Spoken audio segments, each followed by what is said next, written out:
क्या उनका दो तरीके का बुलडोजर है, जाति देखकर धर्म देखकर के बुलडोजर चलता है। कहीं पर बाबा का बुलडोजर चल जाता है और कहीं पर जून जिले में 10 विधानसभा है, 10 में समाजवादी पार्टी के विधायक हैं, लेकिन हाय रे फूटी किस्मत, चुनाव नहीं है, नहीं तो इन बच्चों की फरियाद सुन लेते।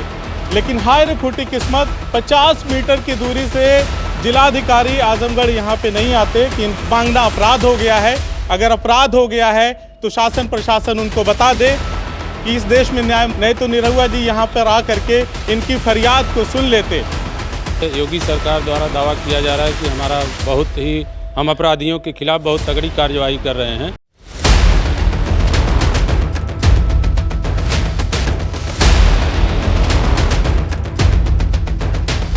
नमस्कार, इस वक्त आजमगढ़ ज़िले में मौजूद हैं।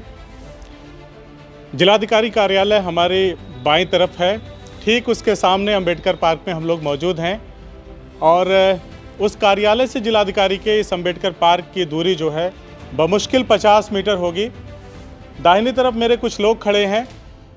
अहरौला थाना अंतर्गत एक पारा गांव आता है, वहां उस गांव में लगभग 4 महीना पहले मौर्य दंपत्ति की हत्या हो जाती है। पहले उनका अपहरण किया जाता है, दवा लेने शाहगंज बाजार गए होते हैं पति पत्नी, उनकी वहाँ पे हत्या कर दी जाती है अपहरण करके। तब से उनके बच्चे यहाँ पे धरनारत हैं, क्योंकि उनको उत्तर प्रदेश के डिप्टी सीएम केशव प्रसाद मौर्य लोकसभा उपचुनाव में आते हैं और उनके घर पे मिलने जाते हैं और स्पष्ट आदेश देते हैं प्रशासन को कि इनके साथ न्याय किया जाए, जो भी अपराधी हैं उनकी गिरफ्तारी हो। और ये भी खबरें आती हैं कि पीड़ित परिजनों को 25 लाख रुपए का मुआवजा दिया जा रहा है, ताकि पढ़ाई लिखाई करने वाले उनके 3 बच्चों को आर्थिक रूप से कोई ऐसा व्यवधान न उत्पन्न हो जिसकी वजह से उनकी पढ़ाई रुक सके। तमाम खबरें चली कि उनको पैसा मिल गया है, अब उनको न्याय भी मिल गया है, 2 लोगों की गिरफ्तारी हो गई है। फिर उनके बच्चे हमें अचानक यहाँ पे दिखाई दिए कुछ लोगों के साथ धरना प्रदर्शन करते हुए।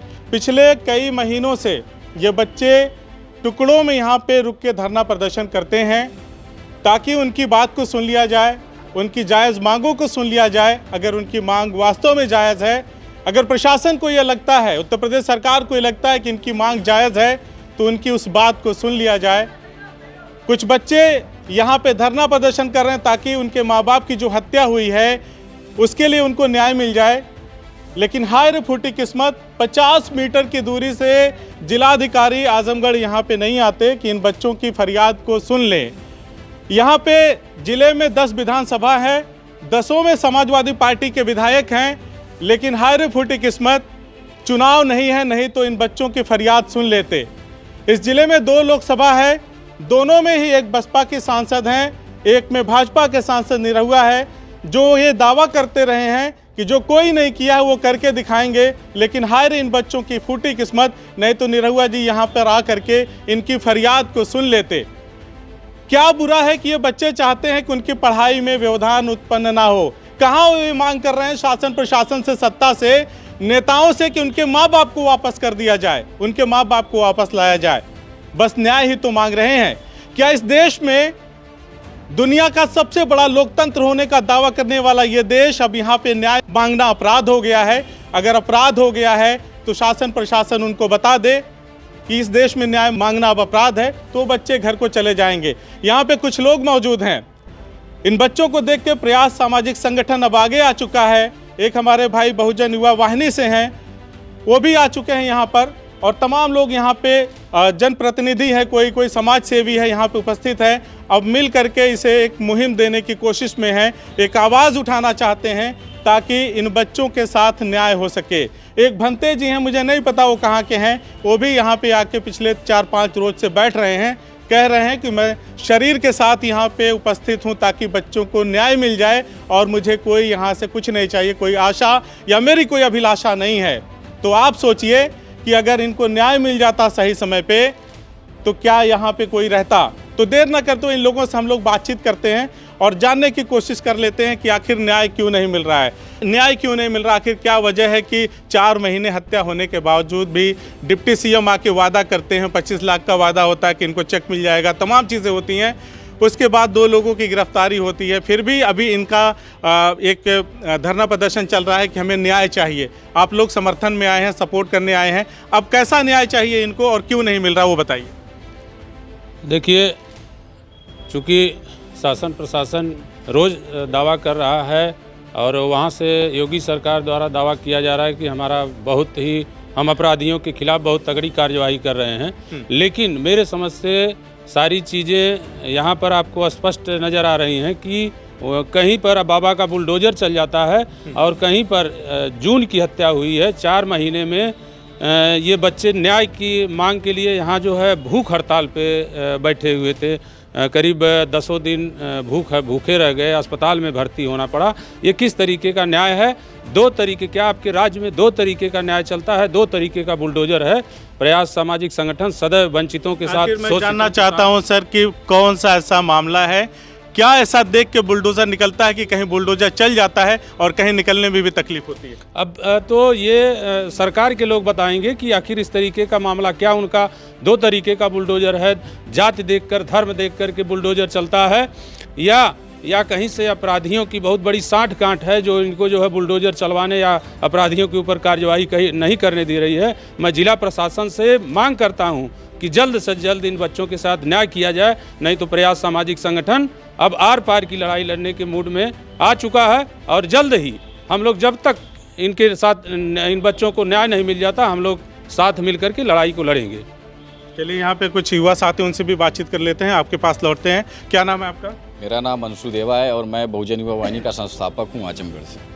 तो आप यहाँ पे आए हैं आज, क्या आपने देखा यहाँ पे लोगों का, किस तरह से आप मदद करने का आश्वासन दे रहे हैं ताकि इनको न्याय मिल सके? जी देखिए, यहाँ पे मुझे आने के बाद बहुत दुख फील हुआ इस घटना को। मुझे जब जानकारी हुई, हमारे भंते जी ने आज हमें जानकारी ये दी घटना को, तो मैं यहाँ पे आया, मुझे बहुत दुख फील हुआ कि बताइए ये लोकतंत्र भारत, आज़ाद भारत में क्या हो रहा है। जो हमारे भाई जिनके माता पिता की हत्या कर दी गई और उन्हें आज 4 महीने से न्याय नहीं मिल रहा है, वो भी आज ये 11वें दिन से, इसके पहले भी धरना प्रदर्शन किए अपने बहनों के साथ और भाई अपने परिवार के साथ यहाँ पे धरना प्रदर्शन किए, तभी भी उनको सुनवाई नहीं हुई, उनको न्याय नहीं मिला।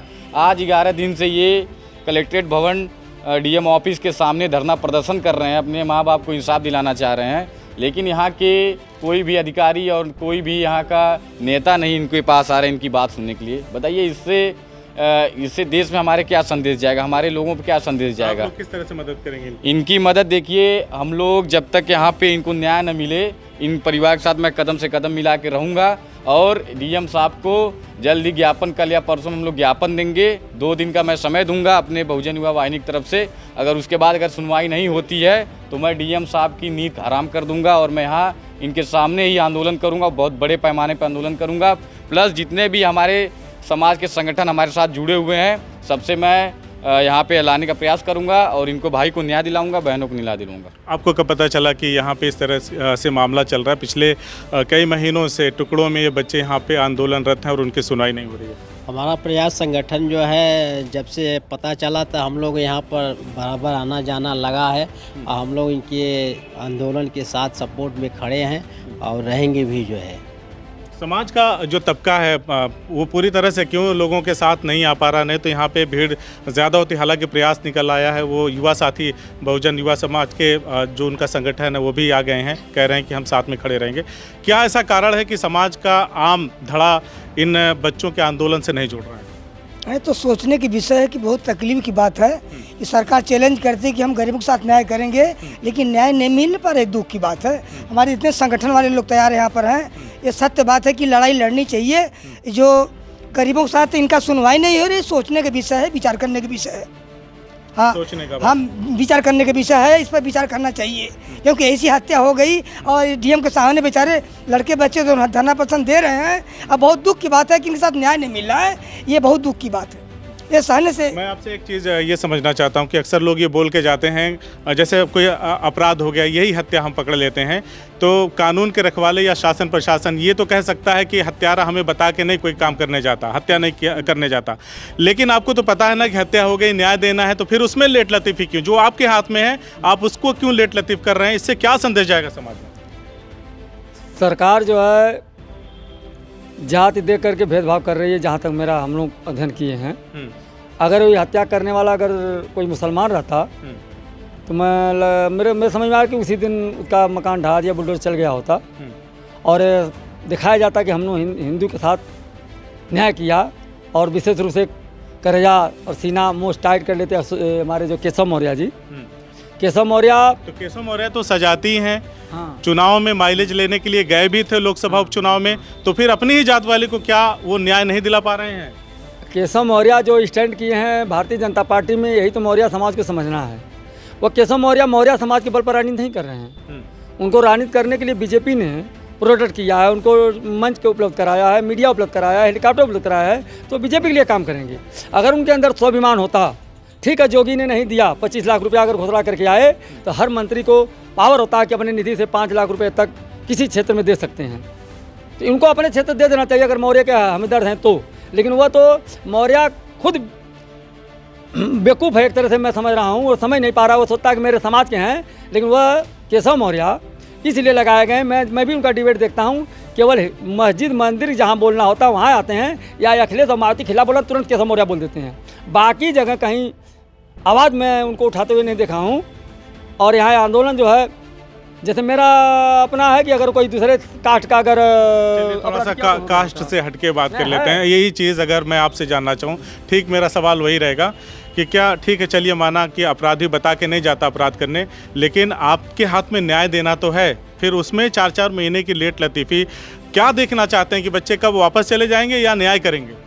ये कहीं पे आजमगढ़ प्रशासन की विफलता दिख रही है, जो आज 96 दिन करीब हो गया है और इनको इसका खुलासा नहीं हुआ। और सबसे शर्मनाक बात जो उन्होंने उठाई कि यहाँ जाति वर्ग धर्म की बात नहीं है, एक बच्चे जो हैं जिनके माता पिता की हत्या हो रही है, उस हत्या को खुलासा करने में नाकाम प्रशासन और अब तो कहीं शासन व्यवस्था, इनके खिलाफ हमारी मांग है कि इनकी मांगों को पूरा करें।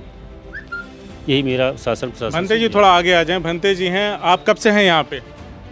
मैं आज मुझे 5-7 दिन पहले पता चला कि अनाथ बच्चे यहाँ हैं, तब से मैं रोज़ प्रयास करता हूँ इस बच्चे के साथ रहने के लिए हमारे देश में। तो कब तक यहाँ पे रहेंगे इन लोगों के साथ? मैं तो सोचा कि जब तक ये बच्चे का संगठन चलता रहेगा तब तक मैं साथ देता जब तक प्रदर्शन ये करते रहेंगे, जब तक न्याय नहीं मिल जाएगा। हाँ, मैं न्याय क्या भूखा हूँ। इस देश में समतावाद का विचारधारा है और समतावाद के विपरीत किसी को न्याय मिलती है, किसी को अन्याय मिलती है। बड़ा दुख की बात है कि ये प्रशासन कैसा है कि किसी के साथ न्याय दे रहा है, किसी के साथ अन्याय कर रहा है। ये तो मेरे समझ में आता है कि प्रशासन अपने बुद्धि और विवेक से नहीं काम कर रहा है, किसी के सहारे काम कर रहा है। चलिए रंजीत जी, आखिरी सवाल आपसे मैं जानना चाहता हूँ कि कब तक लगता है कि आप लोग अब जैसे इस मुहिम से जुड़ गए हैं और लोग भी अब आप लोगों को देख करके आएंगे, सामाजिक संगठन हो या समाज के लोग हो आएंगे, इन बच्चों की आवाज़ में अपनी आवाज़ मिलाएंगे, तो कब तक इन बच्चों को आश्वासन दे रहे हैं आप कि कब तक आपको लगता है कि मोटा मोटा कि हाँ इतने दिनों में इन बच्चों का संघर्ष रंग ला देगा और न्याय मिलने की जो उम्मीद है वो जिंदा हो जाएगी, न्याय मिल जाएगा? देखिए, बच्चे जब से धरना पे बैठे हैं हमको जानकारी हुई, हम तो शुरू से ही लगे हैं। और ये जब बच्चे भूख हड़ताल पे बैठे थे तो हम तमाम अधिकारियों से, डीएम से भी सब बात हमने करने का प्रयास किया, यहाँ के सांसद महोदय से हमने बात करने का प्रयास किया, तमाम राजनीतिक नेताओं से, एसडीएम से सबसे बात किया, लेकिन कोई सकारात्मक हल नहीं निकला। तो हम लोग इंतज़ार में थे कि हो सकता है कहीं शासन प्रशासन इनके उस धरने प्रदर्शन के बारे में चेते और इन पे कार्यवाही करे, लेकिन अब देखने में लग रहा है कि ये लोग एकदम नहीं चेत रहे हैं, एकदम विफलता इनकी साबित हो रही है। तो हम लोगों ने ये मूड बना लिया है कि अब जल्द से जल्द हम अपने सारे संगठन के और लोग, सभी संगठनों से, जिला के जितने भी संवेदनशील लोग हैं, चाहे वो राजनीतिक हों चाहे गैर राजनीतिक हों, सबसे हम अनुरोध करेंगे कि इनके लड़ाई में आप भागीदार बनिए। और जल्द से जल्द हम लोग, अभी छुट्टी का दिन है, डीएम साहब को ज्ञापन सौंप करके मांग करेंगे, अगर नहीं हुआ तो हम लोग बड़ा आंदोलन करने की तैयारी में हैं। इन लोगों से हमने बातचीत किया, इन लोगों ने कहा कि जब तक समाज से लोग निकल करके इन बच्चों की आवाज़ में अपनी आवाज़ नहीं मिलाएंगे, तब तक न्याय की जो संभावना है वो प्रबल नहीं होगी। अधिकारी अपने कमरों से बाहर नहीं निकलेंगे, नेता अपने एसी वाले कमरों से बाहर नहीं निकलेंगे, उनको जब तक ये नहीं पता चलेगा कि जनता अब जाग चुकी है, जनता अपने अधिकार की लड़ाई लड़ने के लिए एक साथ एक मंच पर एकत्रित हो गई है, तब तक इनकी सेहत पे कोई फ़र्क नहीं पड़ने वाला। जब ये समाज मतलब चाहे किसी भी जाति का हो, चाहे किसी भी धर्म का हो, एक छत के नीचे आकर के एक साथ अपनी आवाज़ को नहीं बुलंद करेगा, तब तक इस देश में कुछ भी बदल पाना असंभव है। हम अपना लगातार ये प्रयास जारी करते रहेंगे कि जनता की आवाज़ हम बने, जनता की आवाज़ को शासन और सत्ता तक पहुंचाएं, ताकि देखें कि मदमस्त सत्ता के गुरूर में किस तरह से शासन और सत्ता चल रहा है। ना तो जिला प्रशासन को कोई खबर है, ना ही जो शासन उत्तर प्रदेश का उसको कोई खबर है। उसके डिप्टी सीएम इन बच्चों से डायरेक्ट मिले हैं, इनके घर पे गए हैं, ये बच्चे जाकर के उनको बार बार उनके सरकारी आवास पे मिले हैं, लेकिन न्याय की कोई आस, कोई उम्मीद नहीं दिखती है। हम अपना प्रयास लगातार ऐसे ही जारी रखेंगे, क्योंकि हमारा ये मानना है कि हमारे इन्हीं प्रयासों से, इन लोगों के समग्र प्रयासों से एक ना एक दिन जरूर बदलेगा भारत। जय हिंद।